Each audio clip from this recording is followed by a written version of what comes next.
Welcome everybody to another edition of L. Beasley's Detroit Lion Perspective. And today's topic is about no one other than Detroit Lions' very own starting quarterback, Matthew Stafford. Now I know what you're thinking, what in the world has Matthew Stafford done now? Well, to be honest, he hasn't done anything. It's actually SportingNews.com who hasn't been that kind to Matthew Stafford. In fact, in the month of June, SportingNews.com put out their list of most overrated players in the NFL, with Stafford topping their list for quarterbacks.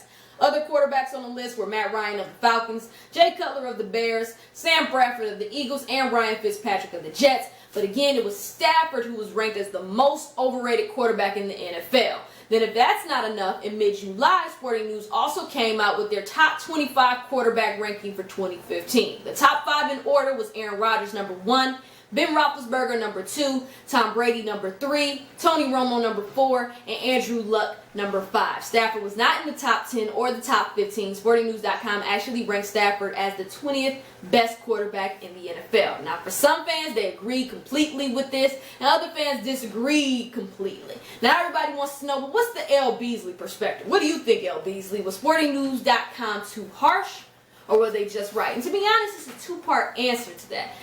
I think they were a little harsh on the top 25 ranking.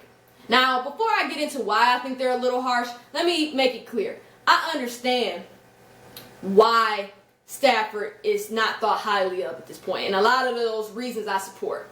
His inconsistency to lead this Lions offense on a consistent basis is a problem. His inability to lead this team to great road victories against good teams on a consistent basis is a problem. His inability to even help this team get to the playoffs and even win a playoff game is a problem. His inconsistent growth as a quarterback is a problem. So I get why people don't think highly of him. To be honest, I don't even think highly of him as a quarterback necessarily anymore. I think he's a great guy. I had a chance to interview him. I think he's a great guy. I think he has the skills. It just seems to be some inconsistency there, which is why people start to doubt him more and more. But I think to rank him at number 20 was a little wrong. For starters, when you look at the names that were ahead of him, Andy Dalton at number 19, Teddy Bridgewater at number 15. I'll even go this far. Tony Romo at number 4. What the heck was Tony Romo doing at number 4 on this list? Now, I don't mean to be mean here because I actually like Andy Dalton. I don't really like Tony. But the whole point being, those same inconsistencies that I just brought up about Matthew Stafford, I can name those same inconsistencies about Tony Romo and Andy Dalton. Yes, Andy Dalton's Cincinnati Bengals have been to the playoffs way more than the Lions. Yes, the Dallas Cowboys have been to the playoffs way more than the Lions. But let's be real. What team hasn't been to the playoffs more than the Lions? I mean, let's just be honest here. But the point being, even though those teams have made it to the playoffs, why hasn't the Cowboys gotten past maybe the first round, the second round? Why haven't the Cowboys been able to get to the Super Bowl? Part of that reason is because of Tony Romo's inconsistencies. Cincinnati Bengals, yeah, they're able to make it on a consistent basis. But part of the reason they can never get out the first round is because of Andy Dalton's inconsistencies. Those same inconsistencies that I'm bringing up about Stafford, Romo has them, Andy Dalton has them. Their teams just get to the playoffs a little bit more and a little bit more often.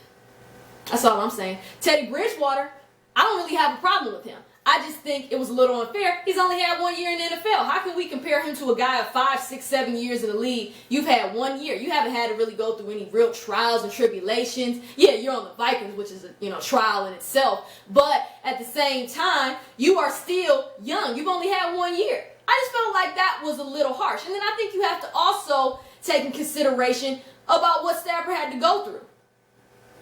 That was a shaky offensive line. Yes, he had 2 new coaches in Jim Caldwell and Joe Lombardi who were leading him offensively, but he still has to learn their offense, all those different things. I think all of that stuff was key. Yes, he has 2 top receivers in Calvin Johnson and Golden Tate, but I don't know, did anybody else see another receiver step up? I didn't. Because the offensive line is shaky, you can't count on the run game, even though I think he had a nice duo in the backfield with Reggie Bush and Troy Bell last year. So I think you have to take that in consideration when you start saying, well, Andy Dalton's ahead of him. Tony Romo's ahead of him. Even Teddy Bridgewater's ahead of him. Now, when it gets to the just right part, I felt like Sporting News was dang on near dead on. Now, their reason for putting him as top overrated was they said Stafford has gotten one of the all-time free passes over his 6-year career. He's a quarterback who was the number 1 overall pick, but has been paid a ton of money. Has Calvin Johnson to throw to, has thrown a ton of hideous interceptions, has made 2 one-and-done playoff trips and 1 Pro Bowl, and has authored 1 epic late-season collapse in 2013. Adding that Cam Newton wishes his career would be treated as kindly as Stafford's. Now, I don't think that's too harsh, because I think this is where my opinion fits in with theirs. This is Stafford's last opportunity to show me that he is the guy for the Lions. Me personally, I think he's already given me his answer, but I always try to be nice and say, well, you know what? He came in, he had some injury issues, he got demolished, unfortunately, because we had no offensive line in his first couple of years, so he was consistently hurt. Then I had to take into account that Jim Schwartz and company did not provide him with a proper quarterback coach and the proper type of offensive systems to succeed, so I've given him a break. But this year is the last year. I brought up in 2014 how he had a shaky line, which led to shaky protection, which led to a shaky run game. How, yes, he has Calvin Johnson and Golden Tate, but no other receivers really stepped up. I brought up the fact that he had even a new coach and a new system to learn under Joe Lombardi Jr. and Jim Caldwell. All those things are key, which is why I like to give him a little bit of a break. But at this point, there is no more excuses for that if you're Matthew Stafford. Yes, you had all those issues last year, but you know what? Those same guys, Calvin Johnson, Golden Tate, they're back this year. They know the system. You should know the system. You should be more comfortable. You should know it like the back of your hand. So should they. Your offensive line, at least on paper right now, looks like it's going to be pretty solid, young and solid. If the offensive line is better, your protection should be better, which means the running game will be better with Joy Bell and rookie running back Amir Abdullah in the backfield. The excuses are gone. If I am the Lions right now, this is the year to find out right now if Stafford is going to be this guy. If he's your guy, you should know this year. If he's not, start looking for another quarterback. Period. So, you want that L. Beasley perspective? Was it too harsh? Was it just right? Part of it was too harsh. Part of it was just right.